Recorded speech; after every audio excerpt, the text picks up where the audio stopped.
Una naked sportiva, giovanile. In poche parole, una fan bike.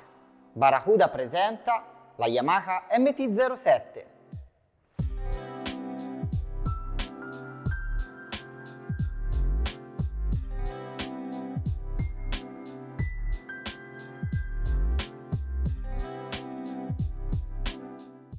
Il cupolino Aerosport è realizzato in plexiglass di colore fume scuro. Disegnato per la MT-07, non necessita di modifiche per il montaggio.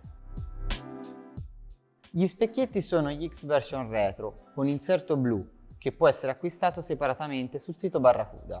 Gli specchietti sono omologati e compatibili con gli antivibranti Barracuda Bilux.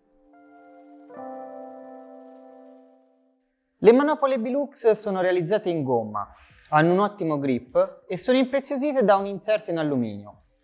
Con me ho anche gli inserti color rosso ed oro, che insieme al nero e all'argento completano la nostra gamma di colori. Passiamo al kit targa, montato con catering frangente, luce targa e indicatori X-LED Bilux, accessori che possono essere acquistati a parte. La luce targa è omologata, realizzata in alluminio, dispone di tecnologia LED e non necessita di resistenza per il montaggio.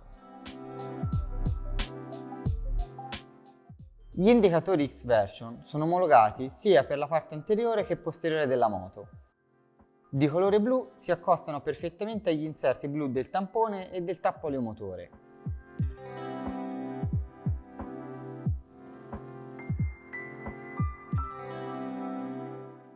Chiude il kit la tabella portanumero in stile racing, che è possibile personalizzare con adesivi acquistabili sul sito, che vanno da 0 a 9.